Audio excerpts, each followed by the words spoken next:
वाह, एक पार भी तो हो गए, यहाँ के लोकल हो गए हैं। और वैसे तो हमारे जो श्यामलाल शर्मा जी हैं, और इनका तो रिश्ता बड़ा गूढ़ा है।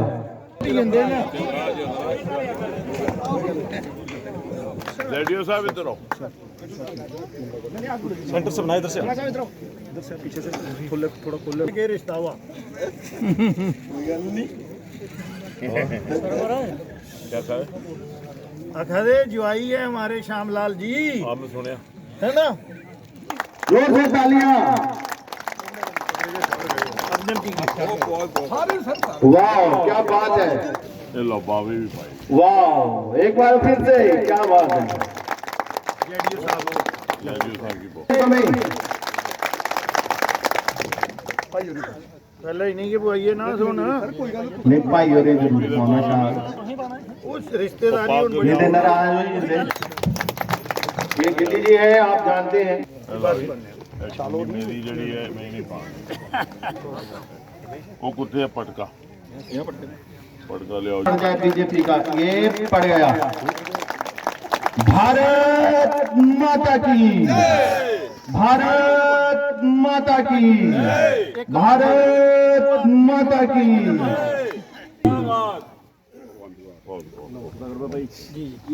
स्वागत है आपका। दिल्ली जी आओ, एक कार बस भी पाओ। नहीं है अभिनव जी आप आया। हमारे बीच में एडवोकेट लगेगा बर्न करवंडे जड़ा है उन्हें पता किया, वो आधे टावर लगेगा। वो एटीएम बाद की बात है, 1 मिनट। वो कह रहे हैं टावर का जो है पुजियाना हिंदी बोले पहुंच गया समझो, क्योंकि इन्होंने देखो इन्फॉर्मेशन आ गई। साढ़े वकील साहब अभिनव शर्मा जी, बाबा चंचल जी, अज जुने टाइम बड़ा ही था, थोड़ी गल रख के शर्म साहब इतने सारा या दिक्कत की गल पहला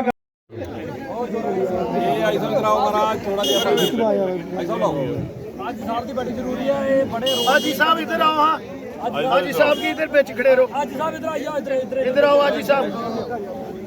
ले आओ जी, ले लो। हाँ नसीम तो नहीं पाया फर्क है नसीम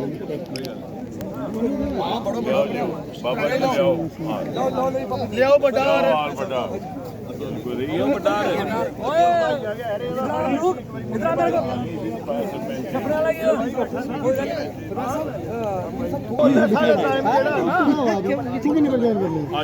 बड़ा जय माला नहीं होनी कुड़ियां करो।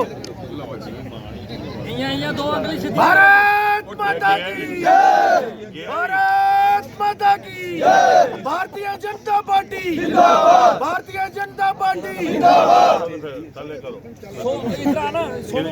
चलो खिंचो आइए मैं बच्चा बात जानी थोड़े वजह श्री नरेंद्र भाई मोदी जी जिंदाबाद, श्री नरेंद्र भाई मोदी जी जिंदाबाद, धर्मेंद्र राणा साहब जिंदाबाद, धर्मेंद्र राणा साहब। आज के बाद थोड़े पिछे भारतीय जनता पार्टी खड़ी है, थोड़े पिछे दुनिया की सब तो बड़ी पार्टी जेड़ी चीन की कम्युनिस्ट पार्टी को भी बड़ी पार्टी है, भारतीय जनता पार्टी खड़ी है। आज के बाद जिसले सौदागर सिंह जी चलेंगे, छड़ा सरपंच सौदागर सिंह नहीं चलेगा, 22 करोड़ कार्यकर्ता भाजपा का पीछे पीछे चलेगा। बाबा चंचल ने आख्या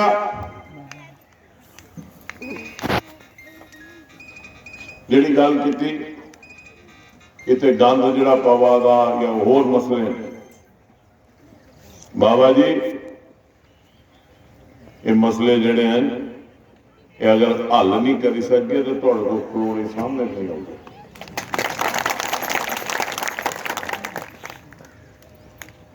लोगों ने मसले हल होने चाहिए।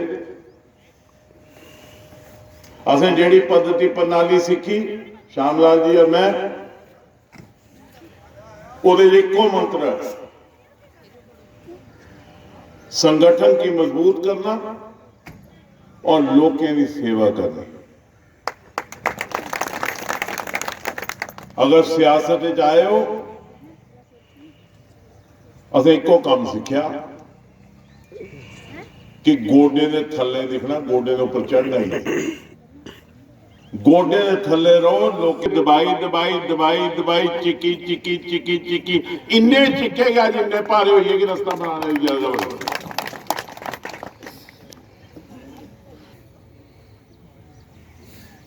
उत्थे भी असें जम्मू की गल की, जम्मू डिक्लेरेशन की गल की, और जम्मू डिक्लेरेशन जिहड़ी थी वो एक वर्ग के लिए नहीं थी, वो एक सांझी डिक्लेरेशन थी जिहदे हर वर्ग, हर संभाग, हर जात और हर बरादरी की नुमाइंदगी थी। और एक कोशिश थी कि जम्मू कश्मीर का हल जिहड़ा है वो जम्मू तो निकले। बराबर का शरीक होई गया। हुण जम्मू कश्मीर जिहड़ा है उहदे पर किसी का भी राज हो सकता, कोई भी आदमी, कुपवाड़ा का होए, अनंतनाग का होए, शोपियां का होए, बारामूला का होए, श्रीनगर का भी होए, जम्मू का भी हो सकता, रियासी का भी हो सकता, कठुए का भी हो सकता, सांबे का भी हो सकता, पुंछ का भी हो सकता, रजौरी का भी हो सकता, डोडे का, किश्तवाड़ का। तकलीफ क्यों हुई? तकलीफ ये हुई कि उस गली च राज नहीं निकलना चाहिए। ये आदम के 3 साल सारी बर्बादी हुई। 70 साल का तोड़ा रिकॉर्ड है और कब्रां पोलां दियां कश्मीर दियां कब्रिस्तान पर ही होने 70 साल के बिच, जो 1999 के बाद और 2011, 12, 14, 16 भी 114 कब्र बनिया थी। जिसले महबूबा जी आखिया थी बच्चे क्या टाफी ले लेंगे। आज 3 साल तो कब्र बंद हुई दियां, कोई ऐसी कब्र नहीं बना दी फौज के जरिए। आज अमन है, आज दुकाना खुला दी। तकलीफ क्यों? तकलीफ यह है कि जम्मू का हिंदू, जम्मू का मुसलमान, जम्मू का सिख, जम्मू का ईसाई क्यों मजबूत हो जाए। अस इकट्ठे हैं, सारे इकट्ठे हैं। अस भरा जम्मू ही एक है जिन्हें सारे लोग आपस में प्यार करने रोंदे हैं। एक कश्मीर उड़ारियां मारी आई है, साढ़े खलल नहीं पाओ, तुझे आने वाला वक्त दसेगा, थोड़ा समा खत्म हो जाए, दोबारा इस समा आना नहीं है, भूल ही जाओ गल्लां। सबुरदारी नहीं बनी। माननीय नरेंद्र मोदी साहब के नेतृत्व, माननीय अमित शाह जी के नेतृत्व मैं आज इतने कंडी ने आखिए जाना, फिर दोबारा कदे वो इंदी जादेदारी मुकाई नहीं सकता। सारे इकट्ठे हुए थे, सारी उम्र मुफ्ती ने गाला कढ़िया शेख साहब की। शेख साहब ने आख्या मुफ्ती की गंदी नाली का कीड़ा माफ करेंगे शामला जी। आज इकट्ठे हुए और कट्ठे किस लिए हुए कि रेत अपने अखा निकलती लबा दी। 6 सीटां जम्मू की मिलियां, 1 सीट कश्मीर की मिली। इन्हें आगे हमारा आज इस मौके पर मैं ये कहना चाहता हूं, सबसे पहले मैं अपना वर्ण पंजात और जितने भी हमारे सब धर्म के लोग जो हैं वो इकट्ठे हुए हैं और हमारे हिंदू, मुसलमान, सिख, ईसाई सब के आगे मैं नमन करता हूं। सब धर्म के लोग जो हैं हमारे आज प्रोग्राम में आए हैं। ये प्रोग्राम है आज बीजेपी का, ये बीजेपी का एक प्रोग्राम रखा गया है। बीजेपी हमारे सौदागर सिंह वर्ण सरपंच आज वो बीजेपी का दामन जो है वो थामेंगे और इसके साथ सैकड़ों लोग जो हैं वो बीजेपी का दामन जो है वो थामेंगे। और आज इधर इस मौके पर हमारे देवेंद्र राणा जी, हमारे श्यामलाल शर्मा जी और हमारे अविनाश शर्मा जी और हमारे राजेंद्र चब जी, ये सारे पूरी टीम रूलर की जो है वो इस मसीती मल्ला बर्न में पहुंच रही है। आज जो ये मैंने प्रोग्राम रखा हुआ है, जो भी हमारे कोई कांग्रेस के या एनसी के जो भी लोग बेचारे बिछड़े हुए हैं, वो सब आज बीजेपी का दामन जो है वो जहाँ पर थामेंगे और बीजेपी में शामिल होंगे। क्या कहेंगे बाबा? कहना चाहता हूँ, हमें ग्राउंड लेवल पर जाना चाहिए, जनता का काम करना चाहिए। जनता को आज काम की ज़रूरत है और जो भी जनता की डिमांड है वो मैं अपने लीडरों के आगे भी अपील करता हूँ, अपने गवर्नर साहब के आगे भी अपील करता हूँ। वो जनता के काम जो है वो होने चाहिए, जनता को काम चाहिए और जनता को जो भी परेशानी है वो जनता की हल करनी चाहिए। जिस तरह से लगातार डेली वेजेस सड़कों पर है, बॉर्डर पर टाट की देखिए, जहाँ तक डेली वेजेस का सवाल है, ये कोई 20-22 साल पुराना मसला है और इसका ज़रूर समाधान होना चाहिए, क्योंकि डेली वेजेस ही जो हैं वो रीढ़ की हड्डी हैं बिजली और पानी के महकमे की। अगर इनको हटा दिया जाए तो बिजली और पानी का महकमा जो है वो ठप हो जाता है। मैं मुबारकबाद देना चाहता हूँ लेफ्टिनेंट गवर्नर मनोज सिन्हा साहब को और यूटी सरकार को कि उन्होंने 12,000 पीडीडी के जो डेली वेजेस हैं उनको रेगुलराइज कर लिया है और मुझे पूरी उम्मीद है कि जो 60,000 से भी अधिक डेली वेजेस जिनके बायोमेट्रिक्स हुए हैं और जिनका रिकॉर्ड पूरा है, उनको भी सरकार जो है जल्द से जल्द उनको रेगुलराइज करेगी, क्योंकि डेली वेजेस जो हैं उनके साथ इत्तिसाल हुआ है, 22-23 साल से इत्तिसाल हुआ है। और मेरा ये मानना है कि यही एक सरकार है जो यूटी गवर्नर्स रेजिमेंट है जो इसको कर सकती है, क्योंकि जब ये पॉलिटिकल गवर्नमेंट होती है, किसी की भी गवर्नमेंट होता ये है कि जैसे ही रेगुलराइज होने लगता है, जो मिनिस्टर्स होते हैं या कोई सियासतदान होते हैं वो कहते हैं हमारे 5-10 हज़ार और कर दो, और उसी में ये रुक जाता है। पहले भी ऐसे ही रुका। मुझे पूरी उम्मीद है कि ये जो है ये सिलसिला जो है ये ज़रूर इसका कोई ना कोई हल होगा। They are going to protest outside LG House in few days, and they said the BJP has betrayed them. See, how can you say that the BJP has betrayed them? Because this is an issue which has been pending since last 22 years. 22 साल से ये 23 साल से ये मुद्दा चल रहा है। उस दौरान यहाँ नेशनल कॉन्फ्रेंस की भी सरकार रही, कांग्रेस की भी सरकार रही, पीडीपी की भी सरकार रही और इसका मसले का कोई हल नहीं हुआ। अब भाजपा के आने के बाद कम से कम कोई तनख्वाह का एक सिलसिला बना, लेकिन हाँ वो पूरा नहीं हुआ। ये होना चाहिए, वचनबद्ध हैं हम ये करने के लिए। बीजेपी वचनबद्ध है कि डेली वेजेस को उनका इंसाफ मिलना चाहिए। ये 22 साल का मसला है और 22 साल तो भाजपा थी नहीं। Many sections of society who are facing hurdles in their life, like home guards are there, they are getting 2,700 per month, but they said 2015 के बाद एक ऑर्डर इम्प्लीमेंट होना था होम गार्ड्स के लिए, जो उनकी सैलरी इंक्रीज कर रहा था, वो भी नहीं हुआ।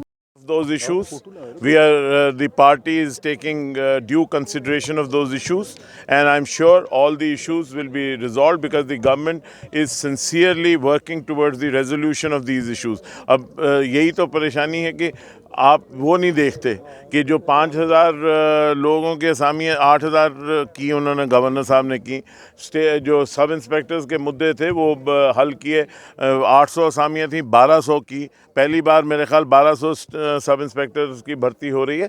तो ये मुद्दे जो हैं ये सारे मुद्दे सामने हैं और इनका संज्ञान पार्टी ने लिया हुआ है और पार्टी हमेशा इसमें कमिटेड है कि लोगों की सेवा करने के लिए तो हम बैठे हुए हैं।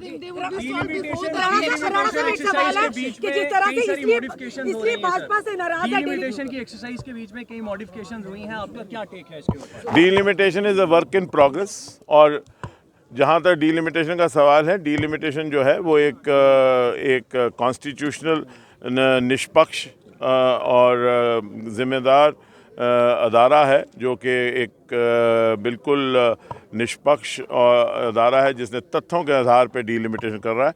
और ये जो आप कह रहे हैं कि बदलाव हो रहा है, यही तो उसकी खूबसूरती है कि इसमें अलग अलग स्टेजेस हैं। ये कॉन्स्टिट्यूशनल स्कीम है जिसके तहत डिलिमिटेशन काम करती है। रंजना देसाई साहिबा वहाँ की सुप्रीम कोर्ट की जज हैं जो इसकी हेड हैं। पहले एतराज़ात जो हैं वो लिए गए एसोसिएट मेंबर्स से। अब ये दूसरी बात है कि नेशनल कॉन्फ्रेंस के एसोसिएट मेंबर्स जो हैं वो जब कमरे के अंदर गए तो उन्होंने कहा मैडम लॉर्डशिप जो आपने बनाया है इससे बेहतर नहीं बन सकता, और जब बाहर आए तो वो दूसरी बात करें, वो सियासत कर रहे हैं, लेकिन एक कॉन्स्टिट्यूशनल स्कीम है। एसोसिएट मेंबर्स ने एतराज़ात दिए, उन्होंने उनमें से कुछ एतराज़ात को माना। यही तो बताता है कि ये पारदर्शिता से काम हो रहा है। और उसके बाद जब अब ये पब्लिक डोमेन में आएगा, पब्लिक भी अपने जात लेगी, उनका संज्ञान जो है वो डिलिमिटेशन। ये स्कीम तो बनाई हुई है कि एक स्कीम, एक कॉन्स्टिट्यूशनल ड्राफ्ट आएगा डिलिमिटेशन का, वो पहले एसोसिएट मेंबर्स के साथ शेयर किया जाएगा, फिर पब्लिक डोमेन में वो जल्दी आ जाएगा। जब पब्लिक डोमेन में आता है लोग अपने जात रख से अगर ये चेंजेस नहीं होते, इसीलिए तो है कि सबका इसमें शमूलियत हो, ये लोगों के शमूलियत के साथ ही वहाँ फैसले किए जाते हैं। प्रचंड बहुमत के साथ सरकार आई भी सर केंद्र में, पर उनका अभी तक मसला हल होगा। There's a question related to politics. Yesterday there was a minister from Congress. He asked a question to a Prime Minister and he questioned Ajit Doval as well. He said कि एक कमरे में ही मिलकर ये सब होता है, 370 वापस चाहते हैं, स्पेशल स्टेटस वापस चाहते हैं और NSA पर सवाल उठाते हैं. Is this the politics going to be done in Jammu and Kashmir? What Congress politics are you talking about? They should put their house in order. They are responsible for what is happening here. Mr. Rahul Gandhi goes to Chennai, makes a statement which smacks of sub-nationalism, promoting sub-nationalism in Tamil Nadu, which has got out of the LTTE insurgency. I think he's very irresponsible, and I think the Congress must understand that they are the oldest party of India. They have worked in this country, they have ruled this country for almost 60 years, and they have to be responsible. They can't be irresponsible. And for petty gains, which they are not even going to get. I think in the UP elections, the Congress is going to get vanquished. You will not find a trace of the Congress there. That's what is going to happen everywhere. And in this stage, for the president of the owner of the party, I will say. Supreme Court as well.